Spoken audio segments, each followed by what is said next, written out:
everyone.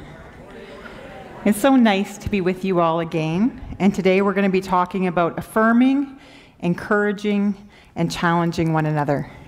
Pastor Scott always gives me a few months to mull about my topic and kind of think about it a little bit before I have to speak.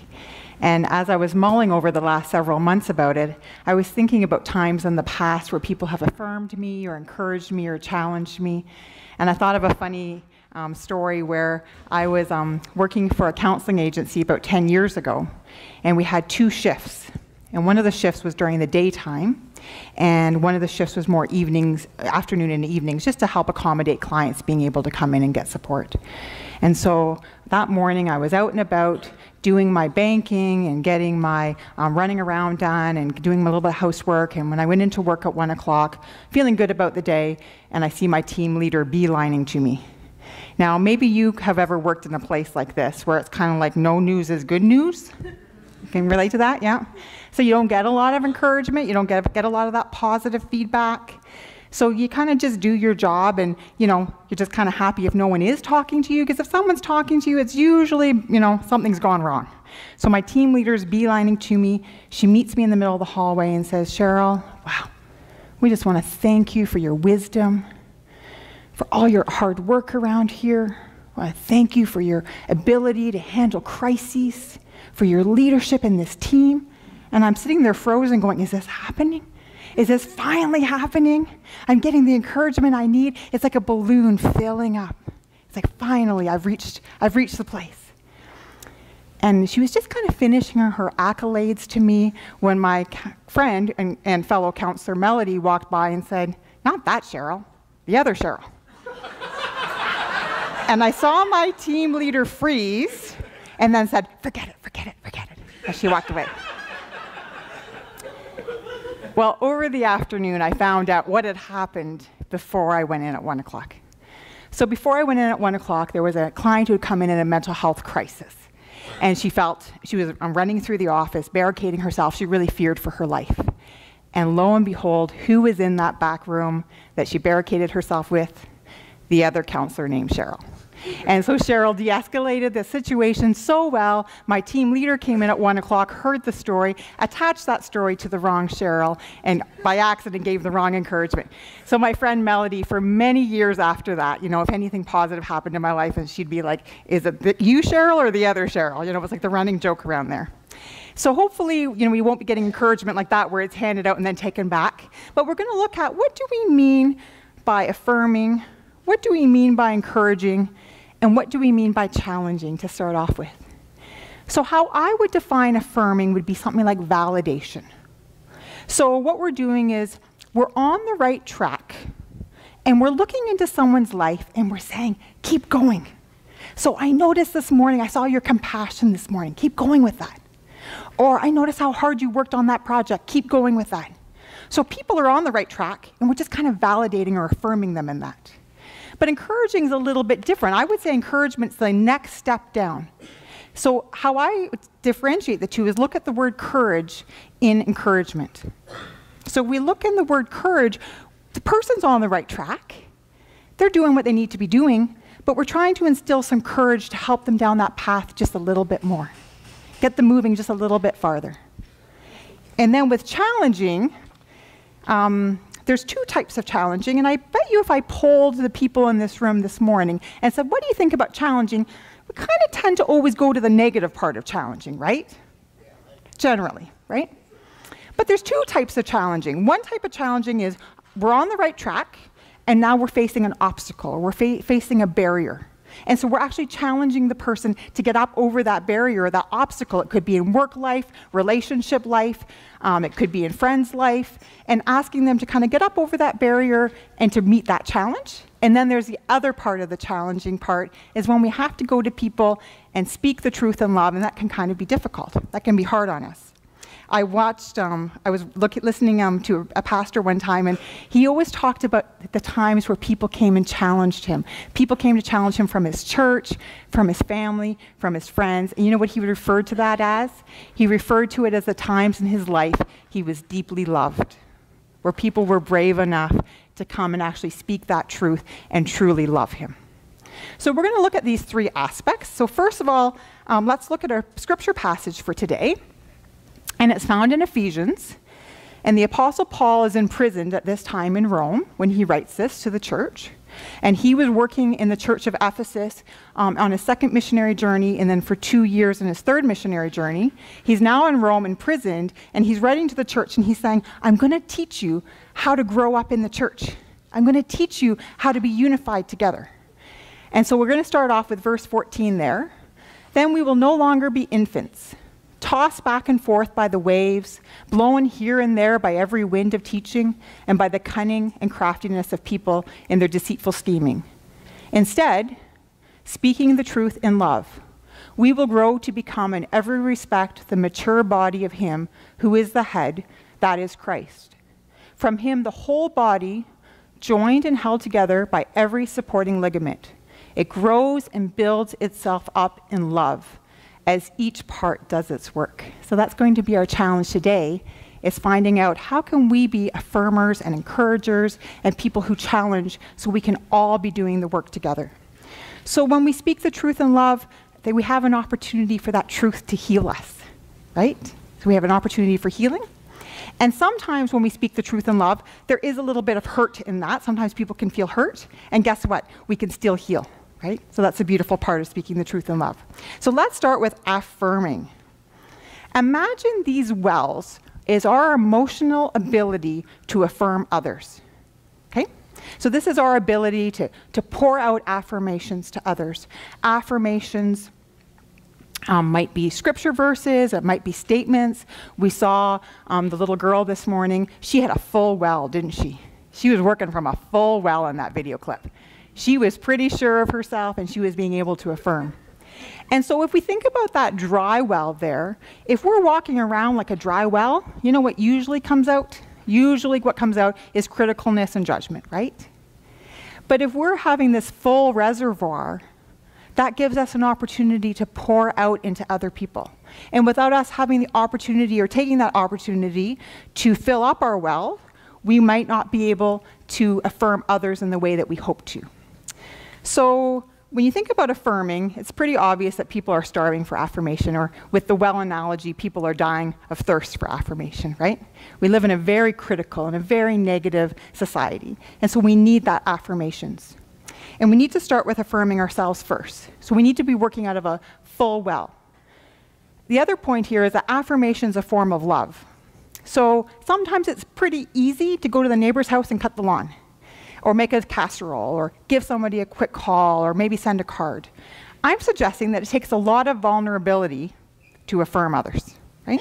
We don't come from a culture, really, where people are catching people doing something well, and they really spend that time to make that really affirming statement to keep going, right? So there's a vulnerability attached to being open and honest and offering that love in that form of affirmation. Reminding people of their hidden strengths. And then to make it a habit. And this becomes the tough part. Because today we might be able to manage going home and saying, I got to make sure I get an affirmation into somebody today, right? But how do we keep doing it Monday and Tuesday? I think it's a bit like flossing. According to my dental hygienist, I should be flossing every day, right? They're very insistent upon that. And so I think this is the sort of thing where this needs to be a habit, where we start to go, okay, did I affirm someone today? Did I catch somebody in an act of doing something positive and affirm them in that? Whether that's my kids, a coworker, if you're a boss, to your employees, to your neighbor, to your spouse. So there's a couple of options here when we go to affirm someone. We can use scripture verses, so that's always, or even affirming ourselves. I can do all things through Christ who strengthens me, or with God all things are possible. But there's very quick, easy affirmations like, you've got this, you know. I can see that you went through hard times before, you can get through this time too, right? So just quick little affirmations reminding people that you're there for them. So that's just a little snapshot of affirming. Let's take a little snapshot of encouragement. So do you remember, affirming is the person's on track. You're looking into their life and you're validating. You're on track, keep going. But encouragement is asking them just to give them courage to go a little bit farther on their track. So excuses people tell themselves about encouraging. If I don't need it, others aren't going to need it either. Or I didn't grow up with any encouragement. Look at how well I turned out. Encouragement's for the weak. I'm one of the strong ones. I've got it together, right? Yeah. People will get dependent on my encouragement. If I start encouraging my kids about cleaning up, they're going to expect me to encourage them all the time, right? I'll never be able to get away from it. I'm just not the encouraging type. So this person over here is the encouraging type, this person over here, but you know what? It just doesn't kind of fit with me. It doesn't resonate with me. And they should pull themselves up by their own bootstraps and just get the job done. They shouldn't need it. It's always humbling when you go to work on a sermon. You must be the most humblest man on the planet, because when you go to work on a sermon, you know, you start to see all your own shortcomings as you work on this. And I was working on this very PowerPoint about how we need encouragement and how we tell ourselves excuses about encouragement, about receiving and giving. And Ryan and Megan, my kids, came home, and they're both Trent students. They're super busy. They don't have much time. And I say, listen, could you just glance over the PowerPoint ever so quickly? It'll just take you like a minute. I just want to make sure I don't have any typos, but I won't do any talking with it. You know, just giving them an idea that it's a very short thing. So Ryan looked it over, found a couple typos. I changed them. Megan looked over it, said, yeah, it looks great. I don't have any constructive criticism for you, but I do have some encouragement. And I say, oh, no, that's okay, honey. That's okay. I know you're busy. Right? In the middle of my sermon, prepping my sermon about how we need encouragement. Do you see how insidious it is, how it creeps in, right? It's like, oh, no, you don't have to, I don't want to bother you with some encouragement today, right? And so being open to kind of counter some of these excuses we might be telling ourselves today as to why we don't offer encouragement, and also a reminder to ourselves to receive the encouragement when people want to give it. So a couple of points about encouragement. So we need to be encouraging one another. Life is difficult. There's 3 types of people in this audience today. The first type, life is really hard right now, and you're just trying to get through it.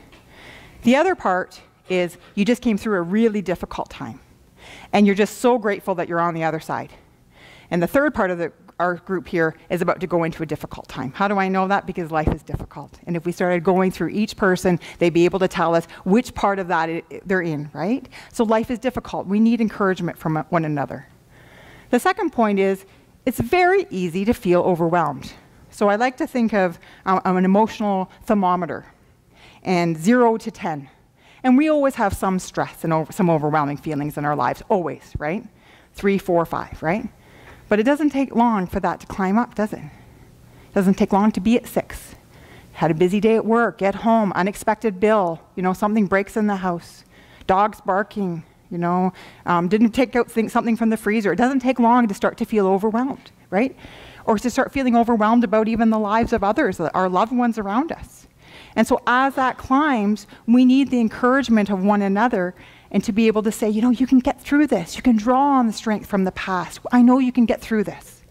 And then the last one is, we can be tempted to feel unloved. I always think about feeling unloved like a slippery slope, right? So up here, it's like, no one's calling, no one's checking in on me, right? I don't feel support. Down here is, I just don't feel people are caring about me. It's like a slippery slope leading us down to feeling unloved, right? It doesn't take long sometimes to slide down that slippery slope. I'm seeing some nods so people can relate to that. And so people can feel unloved, and we need to be getting around people and encouraging them. You're not alone. We're there for you. I saw you get through hard times in the past. You're going to get through these hard times too. You're not alone. So now let's take a snapshot onto the challenging part. And this is not challenging. What would we call this? Did I hear reprimanding, scolding? Did you say reprimanding? Yes, reprimanding, scolding. Any other words?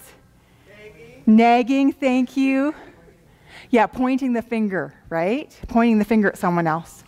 So when someone's about to go over the cliff, and the cliff could be many things in people's lives, right? But about to go over a cliff, it is a loving thing for us to speak up, like the Apostle Paul is encouraging us to do, and speak the truth in love. So if people are going over a cliff, we want to kind of say, oh, I see a cliff ahead of you, right?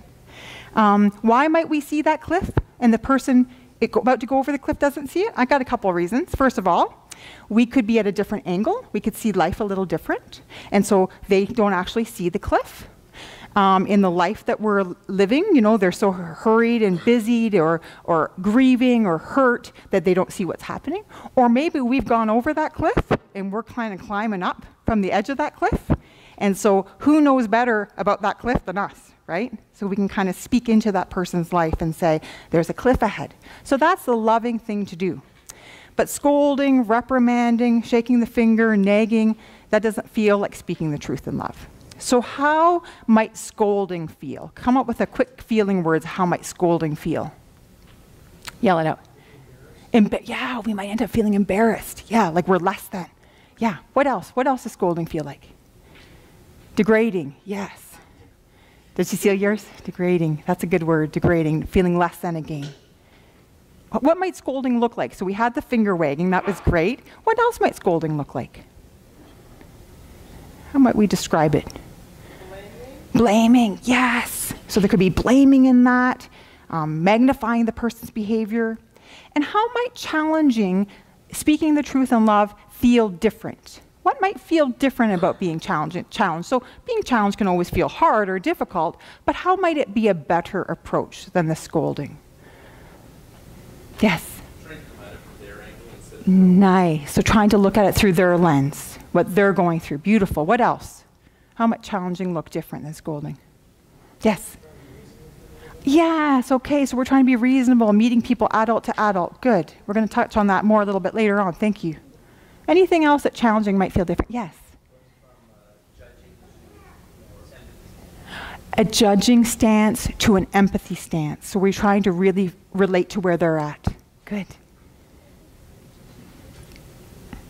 I find it's impossible or really hard to challenge somebody that you don't have any relational Yes, relationship with. yes. And so a lot of times, if I'm criticized by somebody that doesn't even know me, Yeah. it just, you know, it doesn't have the desired effect. But Yeah. if I know somebody cares about me and there's some relationship Yeah. there, then it's far more effective because you feel safe with the person. Yeah, so the challenge is coming out of a safe place. You know the person. So I've come up with a few ideas, and you guys hit on them all. You're so bright. So scolding, you may feel reprimanded, like you're not measuring up, like you're criticized, like you're judged. And challenging may allow for introspection. It may spur action. It could be an opportunity for growth, and it could be a time for learning. It's really important for us when we think about sending a challenge to somebody that we cannot control the other person's response, right? We have no control over that. So let me tell you what some responses might be. Someone might hear your challenge and say, thank you so much, you know, that just helped tremendously, and they get back on track. Someone else might hear you and keep doing exactly what they're doing. And a third person might hear you, get very angry at you, right, and continue doing what you're doing. Let's go back to our cliff analogy. So in the first analogy, the person's heading towards the cliff, and we're saying, whoa, whoa, whoa, whoa, there's a cliff in front of you. That's a loving thing to do. That's what speaking the truth in love is about. There's a cliff in front of you. And the person stops and says, thank you so much, and they back it way up because they don't want to go near that edge. The next person's running towards the cliff, and you say, there's a cliff in front of you, and they hear you, but they keep going over. And then the third person, you say, there's a cliff in front of you. As they run to the edge, they're yelling at you, you know, don't tell me what to do, you know, don't be the boss of me, as they go over the cliff, right?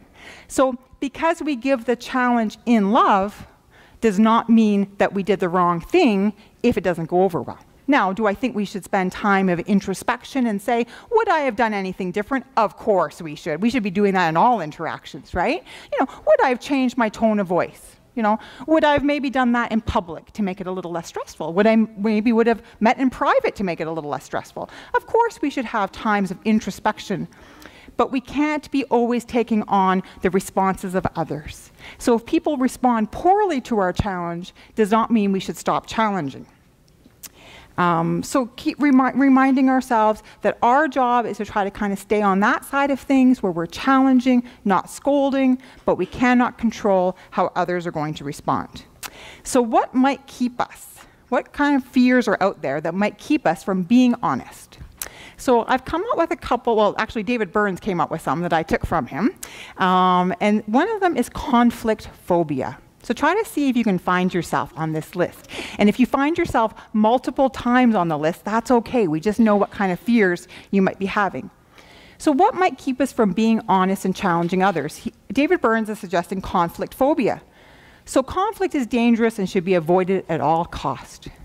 So if I'm going through life making it my mission to make sure that I don't have any conflict, I'm going to be avoiding challenging people, aren't I? Because I'm going to be so afraid of their response that I'm not going to say what I need to be said. What about disclosure phobia? It's unwise to let others know how I feel. So I'm living in such a guarded way that I don't let people know what I think. I don't let people know my heart. And so I'm not going to challenge people because that would have to be me opening up. There's fear of disapproval. I must always try to please everyone. If you're finding yourself in that, you're probably very good at affirming and you're very good at encouraging, right? Because you don't get disapproval from people when you're affirming and encouraging them generally, right? People like that. But if we're always wanting people's approval, then we're going to be potentially not growing up, as Paul asks us to do, and speak the truth in love. Then there's the fear of rejection. If I tell you what I really think, our relationship will fall apart. I see that a lot with family members that I work with, of people who are in a destructive life cycle, or they have really unhealthy patterns in their lives, or maybe they're in an abusive relationship, and their family member comes to me and say, just tell me how to say it. Just tell me exactly how to say the right thing to this person, right? So that it will be okay, that they'll change. Because they're so terrified of being authentic and saying what it is and having their loved one reject them and their relationship fall apart. And again, we can challenge people and relationships can fall apart, right? Because we can only control our half of the relationship. And so it can sometimes be a litmus test. The more honest we are with one another, the more transparent we are with one another, it's a litmus test for our relationships, right? So if my family can't tolerate me having my own thoughts or feelings or challenging them about something, it's a litmus test of our family, right? Or if my coworkers, if I don't have the ability to give them some feedback about something, it's a litmus test of our relationship. And then the last one is fear of retaliation. If I tell you how I feel, if I challenge you, then you'll punish me. And there's lots of ways we can find ways to punish each other, isn't there? The silent treatment, maybe, talking about the person behind their back, whatever that might be. There's lots of ways they do that. So I'm going to ask you today to kind of go over that list and see if there's something that resonates with you there. See if there's something where you're going, yeah, I can feel that sometimes. I think I hold back. Because if we expose that fear, we have an opportunity to challenge that fear and then do things differently.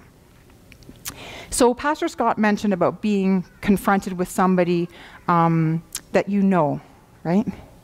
And I think generally speaking, when we challenge people, we're challenging people in relationships that we already have. So we've poured into that trust bank, right? There's trust there.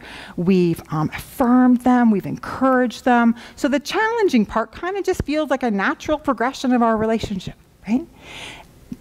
Could you ever be called to challenge somebody, going over the cliff, and you don't know them? Of course, it's going to happen. I want to encourage us, I think it's the exception, right? So if you're the type of person who's saying here today, don't worry, Cheryl, I got challenging, looked after, gold star, I'm challenging everyone all the time, right?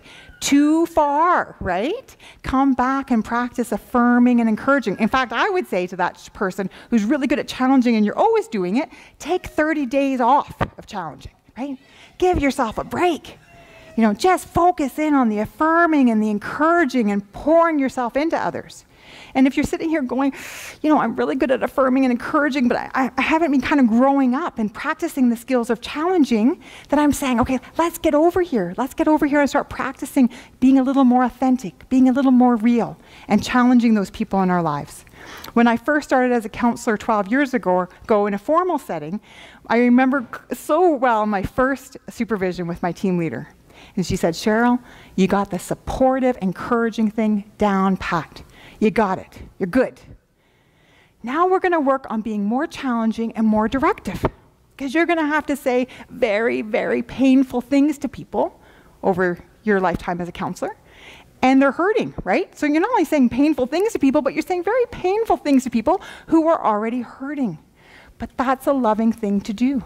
And I didn't have an opportunity to say, I got 50% of it, maybe I'll just focus on the supportive part. It's like, no, we have to have both. So think about yourself on the continuum.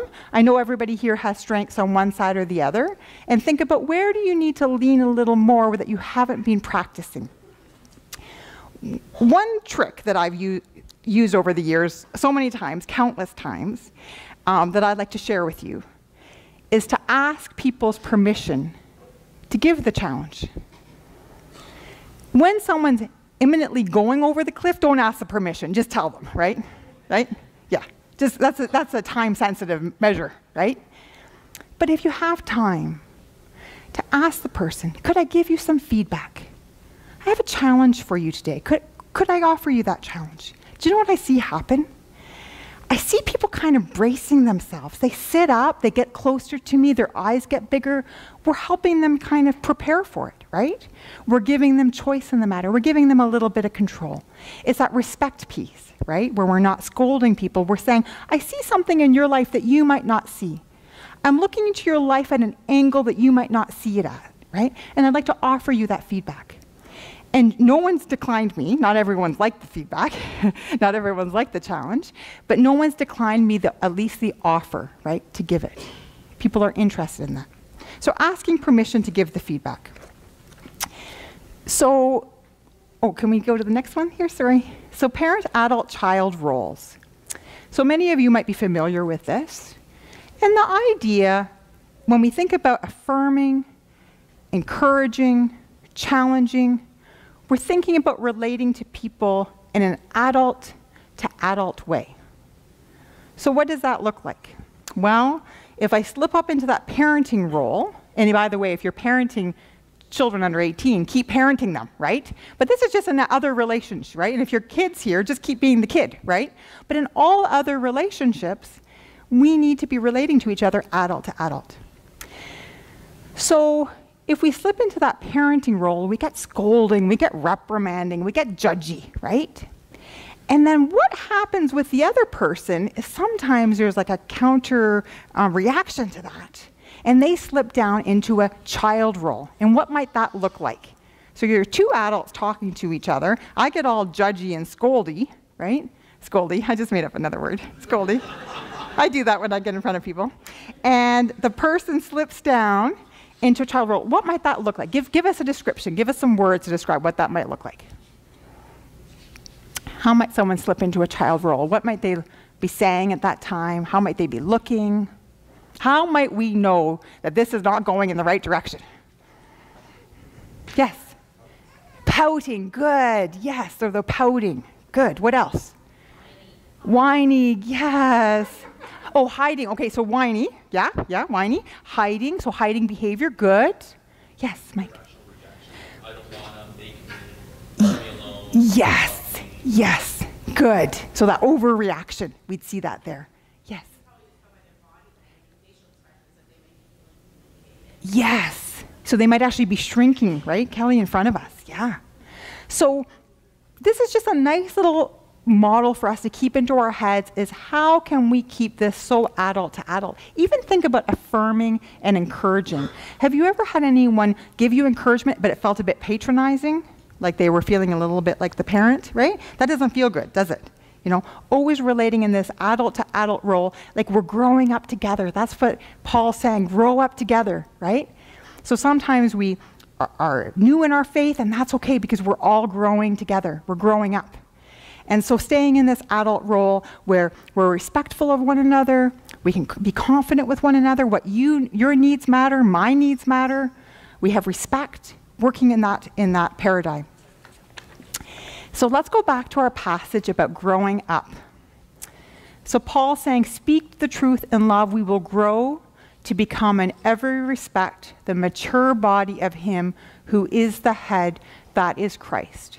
From him the whole body, joined and held together by every supporting ligament, grows and builds itself up in love as each part does its work. So let's grow up together in this. If you're leaning over here and you're a good encourager, let's grow up and start working on those challenging skills of speaking the truth and love to each other with that part. And if you're a really good challenger, let's get practicing our affirming and encouraging skills. We're going to grow up together. Always, of course, remembering that how we grow up is getting into God's Word, getting affirmed by Him, getting encouraged by Him, getting challenged by Him, and then out of that, our well will be full. Our well will be full to share with others.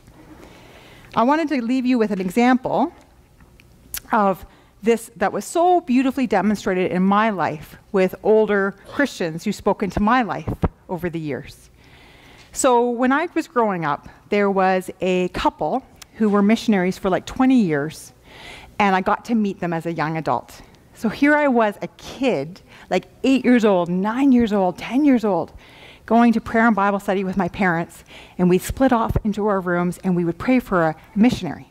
And this was before the day of Twitter and Facebook and Instagram and all that. And so the elder would type up the prayer requests, and then they would give you your little slip. And you go in, you pray for them. And oh my goodness, I heard about Claude and Marion, Claude and Marion, Claude and Marion. 20 years growing up, I heard about them. And then comes the day that they come back to minister in Peterborough, and I got to meet them in real life, as it was. And they were everything I hoped them to be. They were just one of those really godly couples. And so I remember when I was pregnant with Ryan, and I was feeling very insecure about becoming a mom, and feeling very inadequate, and feeling like I wasn't measuring up, and I had a lot of anxiety about motherhood, and what kind of a mom would I be.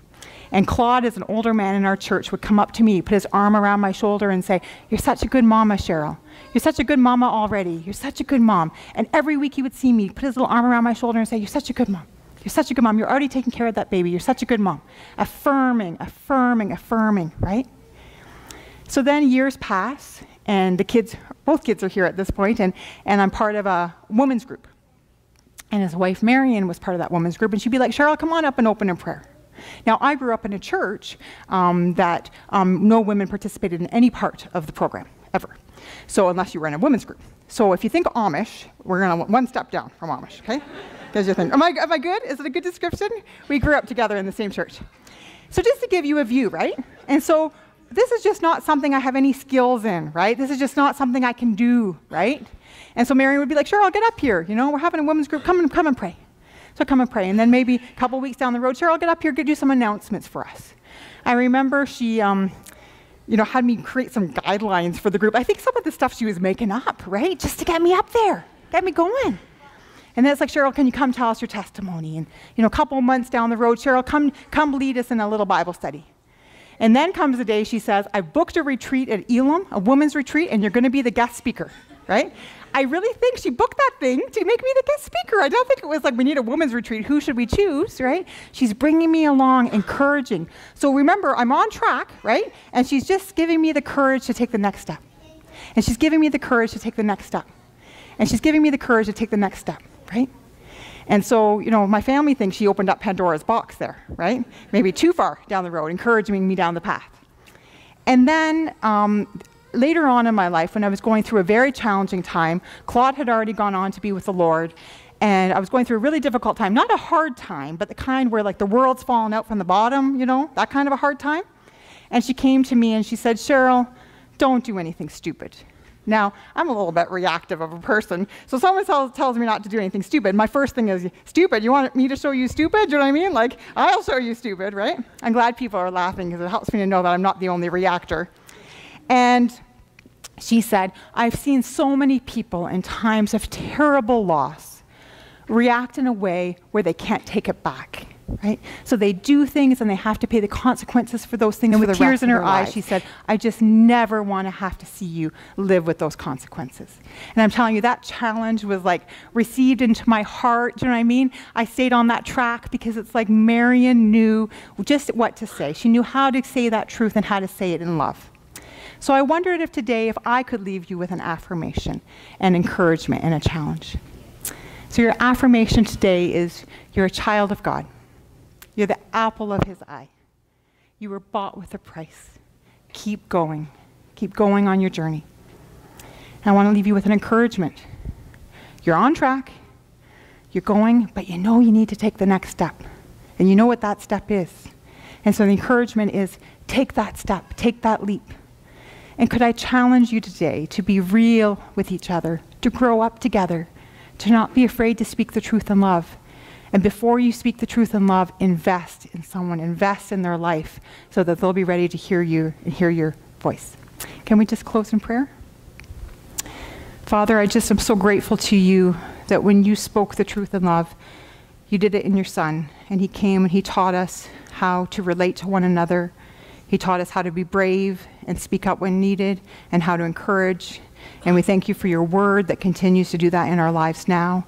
And we just pray for courage, for strength, for wisdom as we relate with one another and as we grow up in you. In Jesus' name, amen.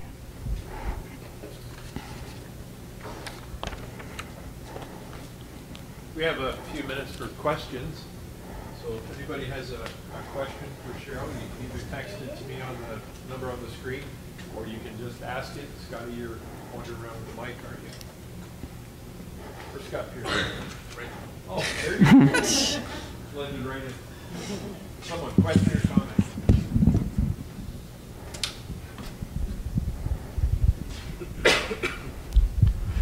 comment?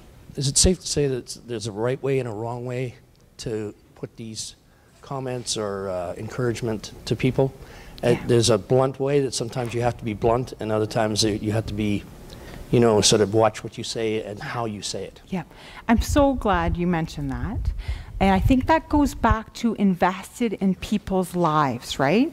I need a soft touch. I mean, no one needs to come and give it to me straight. In case anybody wants to come with a challenge, like, you don't need to give it to me straight, right? Just be gentle, right? But I work with lots of people. You have to be so authentic and so clear and so strong, or they actually don't hear it, right? And so I'm so glad you mentioned that. There's a spectrum there, isn't it? And some people just need the slightest touch and the slightest word, and other people need it to be stronger, and that's getting invested in people's lives, right, is the secret to that. So thank you for bringing that up. That's important. Thank you. Don't use the same approach with everyone, right? It will not work well. Thank you. Yes. Oh, sorry. Yes. Is it okay to point out, for me sometimes it's hard to do one thing or the other, to know someone that you know is good at the things you're not good at, so you can sometimes redirect people. I've taken opportunities in life where someone comes to me for something that I'm just not skilled at, and I say, you know what, you really need to talk to Cindy. Cindy's the person you want to talk to about this, because she's able to do this thing that I'm not good at doing. And it's good to, when you're not good at something necessarily, when you haven't reached that point in yourself, to have someone else you can actually defer to. Yeah. So you're talking about affirming or encouraging or challenging sort of idea? Yeah, and I agree with you, as long as we're all pushing ourselves to that next step, right? So there's a lot of encouraging people in this church who've encouraged me over the years. I can't just say they'll be the encouragers, right? They're going to be maybe the better encouragers, but they're not just going to be the encourager. Same with challenging, right? So of course, kind of like do what you're good at, but also push yourself, right, to go and try different roles, try different skills. Is that kind of like going back to that growing up, right? So it's finding that balance, I guess, Mike. Yeah, thank you. Can we pass the baskets around? Just keep the Q&A going. Okay. Outies are going to come around first, and then the A's. Keep going. I think I just want to push back at Mike there a bit, because if someone comes to you, they really respect you, or perhaps they need what you're going to say. So before you pass it on, maybe they came to you for a good reason, because what you're going to say is probably much more effective than someone else, especially if they don't know the other person as well. So I think your comment, extend yourself, push yourself a little bit, might be appropriate more than you think it is. Okay, so kind of trust yourself a little bit to kind of do what you can do. And if the person still needs more, good idea to refer them on. But try. So, nice. So I do actually have a question as well. When you challenge someone, should you be waiting for a response, maybe not a very nice response, a reaction, shall we say, and actually it might be a little hard to accept the response to your challenge? Is the question, Quinton, that should I be expecting that the person might not respond well to the challenge? Yeah. There's lots of responses to the challenge, right? So we should be expecting that they hear us, they're grateful for it, they move on. We should be expecting that they listen to us and they keep doing it, or we can be expecting an angry response. I don't want people leaving here today and say, every time we challenge someone, the person's going to get angry, because that's just not realistic. Goodness, people have challenged me.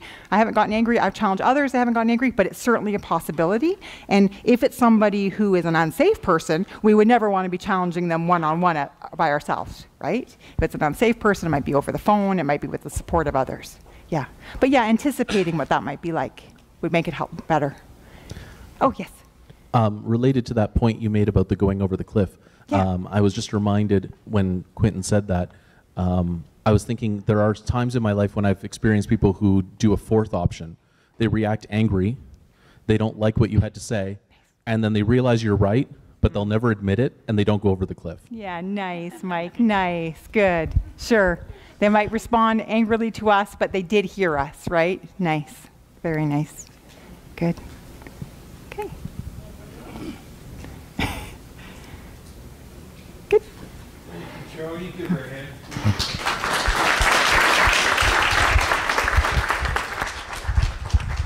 We were a little late passing the clipboard around for signing up for pulled pork and apple stuff. And so if you didn't get it today, we're going to keep passing around. I think it's in this section, but everybody over here, if you can sign up if you're willing to bring something, that would be really, really helpful for us. There's a number of ones listed. Just keep going. And if you have to turn over the page, keep going, because there's a lot of us. As you can well see, we're pretty full, and we're probably going to have a lot of people, so lots of food. We'd rather have too much than too little. All right? Why don't you stand? We're going to close in the song. And thank you, Cheryl. That was awesome as usual.